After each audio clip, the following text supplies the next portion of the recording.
Fala aí, Jazz Professionals, tudo bem com vocês? Ramon aqui de novo e hoje eu quero mostrar para vocês 4 passos como eu faço uma avaliação de risco atualmente. So, let's see. I got no drip in my pocket. Must have forgot it or maybe I already lost it. Don't got enough to go cop it. Então a primeira coisa, sem enrolação, direto ao ponto, é conheça o seu processo. Uma vez que você conhece seu processo, você consegue fazer uma avaliação de risco bem feita, uma vez que segurança não é algo à parte do processo, mas sim algo em conjunto. Então essa é a primeira coisa que a gente tem que entender. Mas temos algumas perguntas a se responder. A primeira delas é, o que é um processo? Você já se perguntou isso de uma maneira sensível? O que é um processo? A segunda coisa, que é algo que eu entendo que a gente tem que olhar, é o processo micro e também o processo macro. Agora eu vou te explicar um pouco da minha percepção do que seria um processo micro, como você pode identificar ele e principalmente o desafio do processo macro, que a gente tem que fazer networking, a gente tem que conversar com pessoas, se conectar, sair um pouco da bolha, daquela galerinha de segurança do trabalho e fazer um pouco mais da visão holística, que aí você consegue entender e fazer avaliações de risco mais específicas. O que é um processo? É uma entrada, uma transformação e uma saída. Essa entrada eu defino como inbound, tudo que está entrando, matéria-primas, insumos, pessoas, tudo que está entrando ali no meu processo. Como eu estou transformando, produto A, produto B, e o que está saindo, que é o meu produto final, ok? Ramon, ok, ficou claro. Entrada, transformação e saída. Agora, tem um exemplo? Sim, tem um exemplo. Imagine uma usina hidrelétrica que vai gerar uma energia elétrica, que é essa mesma que eu estou usando aqui para gravar esse vídeo. Então eu tenho a energia elétrica que é a saída, mas como que é a entrada e como que é a transformação? Vamos lá. Imagine que eu tenho uma água aqui em potencial parada e eu tenho uma altura, que normalmente isso está em uma barragem. Quando eu abro essa barragem, essa energia aqui, potencial que é a água parada, ela vai cair pela gravidade e essa energia de gravidade aqui, ela vai descendo e se movimenta e acaba se transformando em energia cinética. Ok? Que é aquela energia de movimento. E essa água se transformando em energia cinética, ela cai numa turbina, normalmente são pares, que vai movimentar essa água, que vai mandar para um transformador, que vai transformar a energia que estava potencial, que virou energia cinética mecânica e vai virar energia elétrica, que é o que a gente está vendo aqui. Deu para pegar? Então eu falei no contexto, o que é um processo? É uma entrada, uma transformação e uma saída. Agora eu te falei um pouco mais no detalhe. Obviamente, você vai ter o seu processo, que você vai ter que entender ele com um pouco mais de nuance, mas a partir do momento que você entende isso, olha como fica mais fácil você avaliar um risco. Porque daí você vai ter mais informações para discutir tecnicamente com o engenheiro, com o técnico de instrumentação, você vai ter perguntas mais sábias, eu costumo dizer isso, para você dialogar com as pessoas, tá? E aí, uma dica bem valiosa que eu te dou. Utilize 2 documentos para você entender melhor isso. Existe um documento que chama PFID, que é o Process Flow Diagram, e existe um outro que chama PNID, que é o Pipe and Instrument Diagram. Ramon, qual que é a diferença de um para o outro? O PFID, ele é como fosse um diagrama bem simples. É o que está entrando, o que está transformando, o que está transformando e o que está saindo. Basicamente é isso que vocês estão vendo, uma entrada, uma transformação e uma saída. Eu poderia dizer que isso aqui é um PFID, é um Process Flow Diagram, é um processo aí contínuo com essas informações. Agora, se você quer um pouco mais de detalhe, entender um pouco mais das informações ali, um raio-x ali, um scanner do seu processo, utilize o PNID. O PNID, meu amigo, ele vai ter assim informações valiosas. Então ele vai te falar quais os fluxos, quais os autuadores, quais os sistemas de instrumentação que tem ali, quais os tipos de válvulas. Então assim, ele vai te dar uma informação, uma gama de coisas de informação que vai te ajudar demais a entender a fundo, né? Nesse caso você vai fazer um deep dive no seu processo, ou seja, você vai mergulhar no seu processo. Então são 2 documentos que o time de engenharia eles possuem, ou de engenharia de processo. Então conversa lá com os nossos amigos de engenharia que eles vão te apresentar esses documentos. Ramon, por que eu tenho que ver esses documentos? Uma vez que você conhece o processo e entende ele no detalhe, você avalia risco com mais sabedoria. E agora sendo prático, dando dicas para você conhecer cada vez mais o macro da sua companhia, conheça o plano estratégico do seu business. Toda empresa, toda companhia existe ali uma visão a longo prazo. E normalmente eles chamam isso de plano estratégico. Por que você tem que conhecer e entender isso a fundo? Porque o plano estratégico ele vai dizer aonde a sua companhia vai investir, quais os principais investimentos, quais os principais produtos, quais as estratégias de finanças para isso acontecer. E aí, meu amigo, é onde você entra com o entendimento lógico da coisa e você vai ser um profissional que vai falar a língua do business. Você não vai falar só de segurança. Você tem que fazer segurança junto com o processo, que aí você vai ter uma brutal diferença nos seus resultados e na sua influência. Para você ficar antenado e eu te dar um pouco mais de contexto, eu recomendo fortemente que você ouça o podcast The Save of Work. Esse podcast ele é feito pelo Dr. Drill e o famoso David Proven. O David ele fala muito sobre Safety 2, né? Então ele está muito ligado aí nas novas tendências. E ele tem um podcast que chama The Safety of Work, que ele faz em conjunto com o Dr. Drill. E ele tem um episódio que realça muito bem essa questão nossa entre processo e segurança.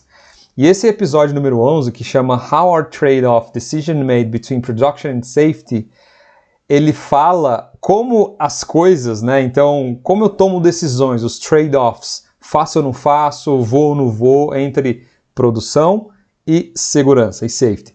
Então é muito interessante porque nós de segurança temos que andar junto com um processo.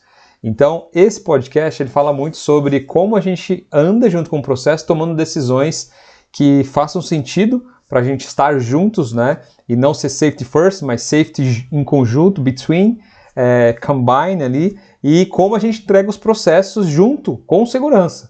Então, esse episódio ele é muito legal, ele fala muito sobre isso, eles trazem algumas perguntas e eles usam um paper bastante famoso que, na verdade, eu não conhecia. Acabei conhecendo depois que ouvi esse podcast, que é sobre a diferença, a sutil diferença aqui entre segurança e resiliência nos processos. Então, para abrir mais a sua mente, recomendo fortemente que você ouça. Se tiver alguma dúvida, alguma questão queira comentar, me chame aqui embaixo nos comentários que a gente acaba discutindo um pouco mais a fundo, mas dê uma olhada que vale muito a pena. E agora, o meu segundo passo é analise as coisas como estão sendo feitas atualmente.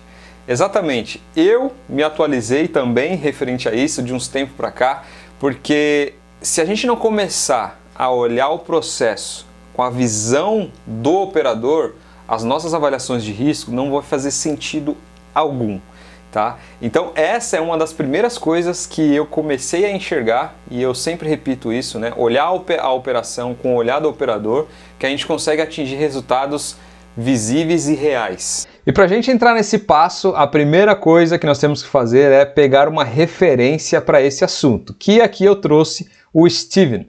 O Steven ele é um psicólogo, só que ele fala de psicologia muito voltado para a área de segurança do trabalho. Inclusive esse estudo, The Varieties of Human Work, eu extremamente recomendo que você leia. E eu vou te dar uma mãozinha, vou colocar ele aqui na descrição para você baixar e ler ele. E ele também está publicado no site safetydifferent.com, que é o site do Sidney Dekker. Inclusive o Steven, eles são muito ligados, né, muito parceiros aí nesses novos estudos. E eu recomendo fortemente que você leia. Agora vamos entender um pouco sobre o conceito aqui que a gente está vendo na tela. Então você está vendo essa figura que eu tirei aqui desse paper, né, desse estudo. E aqui tem algumas frases, né? Então a gente tem aqui work has imagined, work has prescribed, work has disclosed and work has done. Ok? Alright? E aí agora vamos entender. Work has imagined. Então aqui a gente já está entendendo como o trabalho ele foi imaginado. Então imagine um projetista, ele está ali com uma prancheta, ele começa a imaginar, começa a projetar e começa a pensar como vai ser feito. Então isso a gente chama aqui nesse estudo de work has imagined, é como a gente imaginou que o trabalho ia ser feito. Legal. Depois a gente dá um pulo aqui para o work has prescribed, que é eu imaginei, agora eu vou colocar tudo isso no papel. Então eu começo a escrever. E aí isso aqui, pegando uma analogia, a gente pode colocar uma SOP, uma descrição de projeto, de fato as etapas de um projeto, tudo aquilo que a gente escreveu do que a gente imaginou, ok? E aí a gente dá um pulo para o work has disclosed. Uma vez que eu imaginei, eu escrevi e agora eu tenho que divulgar. Então esse work has disclosed é como a gente divulgou isso, como a gente está divulgando. Isso pode ser em uma TV de segurança, pode ser também no outdoor, no e-mail, enfim, em vários fóruns que eu posso divulgar tudo isso. E aí tá uma grande diferença. Work as imagined para work as described and work as disclosed, existe o work as done, que é, meu amigo, the real life, como as coisas de fato estão sendo feitas. E aqui eu abro um parênteses para você conhecer também o estudo do Erich Honecker, que é um baita de um cara aí, o pai aí, quando a gente fala de Safety 2, e ele fala muito sobre isso, como a gente imagina que a gente, né, hoje tem os trabalhos sendo feitos e todo dia eles estão acontecendo, estão dando certo, só que quando você vai ver o que você escreveu, de fato não é aquilo que está sendo feito. E não está errado, meu amigo, não está errado. Não é que eles estão burlando o seu procedimento. Na verdade, eles estão se adaptando e está funcionando. Basta nós, eu e você como profissional de segurança, temos que ter a humildade e ir lá entender o que está acontecendo. E de fato atualizar os nossos procedimentos para essa realidade, para a realidade do work has done. E agora então o meu terceiro passo, que na minha percepção é um dos mais legais, que é utilize a ferramenta adequada. Cada ferramenta ela tem uma nuance e uma lógica por trás muito interessante. Parece ser um pouco óbvio, parece ser um pouco até ingênuo, né? Falar utilize a ferramenta adequada, mas eu ainda percebo que nós temos bastante oportunidade de falar sobre esse assunto devido a algumas dúvidas até que chegam para mim sobre como avaliar um risco. Né? E aí você vai ali a fundo fazendo algumas perguntas e eu vejo que a ferramenta que estava sendo usada, por exemplo, não era adequada daquele processo ou daquele risco. Vamos avaliar o risco. Essa é uma das frases que eu e você acaba ouvindo e falando diariamente. E esse meu passo, meus amigos, de utilizar a ferramenta adequada é o seguinte: existem vários métodos e várias ferramentas disponíveis no mercado. Mas a pergunta é: qual ferramenta eu devo utilizar? Por isso que eu trouxe esse passo, para você ter essa sensibilidade de escolha, porque isso vai depender de algumas perguntas que eu te faço. Primeiro, qual é o processo e perigo que você vai avaliar? É um perigo de máquina? É um perigo de processo? É um perigo de higiene ocupacional? É um perigo, por exemplo, de ergonomia? É um perigo de acidente simples, por exemplo, de um slip, trips and falls, que é escorregão, tropeção e queda? Entenda que cada pergunta dessa vai te dizer qual é o perigo e o processo que você vai avaliar e com que ferramenta você vai ter que ir lá analisar. Então aqui, para sair um pouco do mundo abstrato, imagine que você vai avaliar um risco de processo. Então você vai ter que olhar um processo e aí você tem ali uma entrada, uma transformação e uma saída, que a gente aprendeu lá no primeiro passo, passando ali um produto químico. Esse produto químico ele não pode perda de contenção, que aí a gente considera isso como um acidente de processo. Você não pode usar, por exemplo, a metodologia de HRN para avaliar um tanque, né? Você não pode usar ferramentas simples de matrizes para entender se a válvula vai ou não ser demandada. Então, por exemplo, existe uma ferramenta adequada que se chama RASOP, né? Que é uma ferramenta quantitativa que vai avaliar os meus nós e vai me dizer cada barreira que eu tenho ali e o nível de confiabilidade dessa barreira. E aí, se eu quiser ir mais a fundo, eu vou usar um LOPA, que é as minhas camadas dessas barreiras que eu identifiquei no RASOP, para ver se elas vão ser demandadas e se elas vão ser eficientes e eficazes. Se você não usar a ferramenta adequada para o tipo de risco e o tipo de perigo do seu processo, acontece igual você está vendo nessa imagem. Quando eu usar essa ferramenta para atingir uma barata, talvez eu não consiga atingir a barata. Mesmo essa ferramenta aqui sendo uma das melhores, sendo uma das mais tecnológicas aí, de potência, de arma de fogo para esse tipo de atuação, que é atirar. Então, qual é a moral da história aqui, meus amigos? Você tem que usar não a melhor ferramenta do mercado, mas a adequada ao seu processo. Tá? Se o seu processo requer um 5 Whys, se o seu processo requer um simples checklist, independente do nível de ferramenta que você entenda que seja o melhor, tem que ser adequada. Então, o simples funciona. Lembre-se disso, o simples funciona. E agora, meu amigo e Just Professional, para finalizar, o meu quarto passo é use referências confiáveis, ok? Olha só, usar referências confiáveis é de extrema importância. Eu vou compartilhar com você agora quem são as pessoas que eu invisto o meu tempo lendo papers, lendo livros, tentando entender o raciocínio dessas pessoas que pensam e estudam sobre o assunto de safety. E eu tenho certeza que pode e irá agregar para você no seu dia a dia. Então aqui está as minhas referências para você quando você vai avaliar um risco, levar em consideração essas mentes brilhantes aqui. Obviamente eu levo em consideração não só elas, mas outros também que não consegui trazer todos, mas esses caras aqui são uma das mentes mais brilhantes aí que eu considero, que eu sempre estou olhando os trabalhos, lendo, inclusive me atualizei referente a alguns deles, mas eu tenho pessoas na minha vida como gestores, professores que passaram e estão ainda, que eu levo bastante em consideração, porque a gente tem que ser um eterno aprendiz. Esse é o lema para a gente ser profissionais cada vez melhores. E aí, passando rapidamente para você conhecer um pouquinho, se ainda você não o conhece, esse cara aqui é o Fantazzini. O Fantazzini, ele tem estudos referente à segurança de processo, à higiene ocupacional. Ele é um cara assim fenomenal, tem uma trajetória muito legal na área de segurança. Se você é técnico, você com certeza já viu trabalhos do Fantazzini em books, né? E ele é um cara muito bom. Eu gosto muito do trabalho dele, já tive a oportunidade de conhecer ele pessoalmente, trabalhar em alguns projetos de PSM com ele, e ele é um cara simplesmente que faz perguntas sábias. Então é um cara que eu recomendo você conhecer se não o conhece ainda. Esse cara aqui, ele domina tudo quando a gente fala de higiene ocupacional. Esse cara é o Lutgartz, ele tem assim a maestria de entender a higiene ocupacional de uma forma que eu nunca vi antes.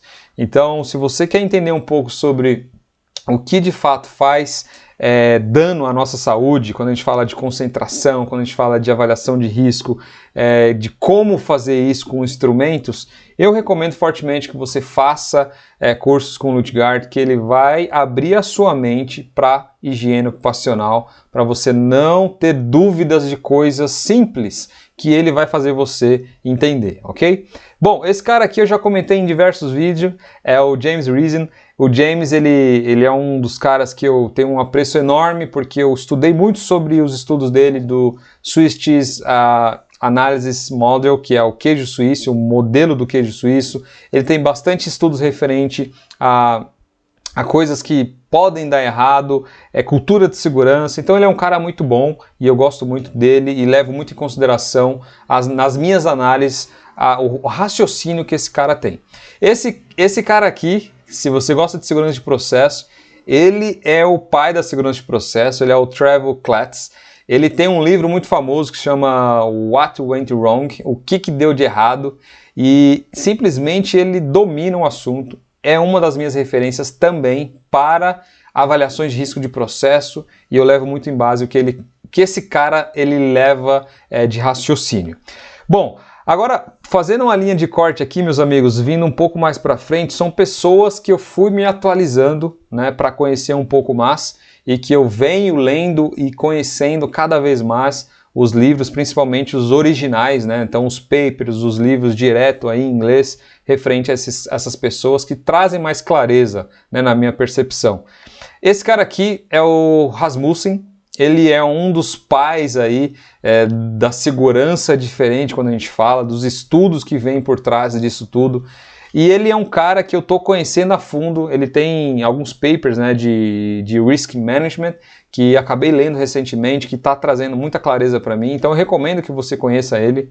O Eric, né, então o Eric Honegal, ele é um dos caras que trouxe a Safety 2 na prática. Então, cara, quando você vai avaliar um risco referente a um processo, ou enfim, qualquer tipo de coisa relacionado a pessoas, se você leu já os artigos do Safety 2 do Eric Honegal, você vai entender que 99% das vezes as pessoas estavam fazendo certo. E aquele 1% que é o errado, a gente acaba culpando ou tentando identificar. Então esse é um raciocínio que ele traz. E eu recomendo fortemente que você leia o paper dele, Safety 1 to Safety 2, que é segurança 1 para segurança 2, que ele traz aí um raciocínio fenomenal. Bom, aqui agora estão uma das pessoas aí que você deve estar ouvindo muito falar, que é o Sidney Dekker. e depois ali na sequência o Bob e o Todd Conklin. O Sidney Dekker é uma das pessoas que de fato fundou aí o Safety Differently, que é a segurança diferente, como a gente atua diferente como profissionais de segurança, e ele tem, enfim, um mindset bastante legal, bastante diferente, e tem livros muito bem relacionados a esse tema que eu recomendo fortemente que você leia, para você entender um pouco mais sobre esse dia a dia e essa nuance, vamos dizer assim. O Bob, ele é uma das pessoas referências aí, tanto para o Sidney Dekker, tanto para o Todd, que eu venho aí acompanhando um pouco sobre o trabalho dele. Ele fala muito sobre HOP, né? E se você não viu um vídeo que eu fiz sobre os 5 princípios do HOP, que é Human and Organizational Performance, eu recomendo que você olhe esse vídeo, inclusive eu vou deixar aqui na descrição também. E ele tem um trabalho muito forte com HOP, que aí eu trago uma outra referência que é uma das maestrias de hoje em dia do século nosso, que é o Todd. O Todd, ele tem assim um raciocínio muito legal. Se você não conseguiu ainda ler algum trabalho do Todd, eu recomendo assim que você leia agora, né, depois desse vídeo. O Todd, ele tem um livro muito legal que é Fazer Perguntas Corretas, que se você ler esse livro, ele é um livro de 148 páginas, ele é um livro assim fenomenal, que ele traz a realidade do nosso dia a dia e como a gente responde isso de uma maneira diferente. Então, Jazz Pro, chegamos ao fim agora do meu ciclo dos 4 passos de como eu faço uma avaliação de risco nos dias de hoje. Abrindo parênteses, não é os 4 melhores passos, não são somente esses 4 passos, fechando parênteses, mas eles são passos que me ajudam e de fato traz resultado nas minhas avaliações, que eu tenho certeza que vai agregar para você. E se você curtiu esse vídeo, não se esqueçam de dar o like, compartilhar e se inscrever aqui no canal, que cada vez mais eu estou trazendo conteúdos que vai ajudar você sendo um profissional de segurança do trabalho cada vez melhor e mais pensativo, ok? See you the next time, God bless you and take care.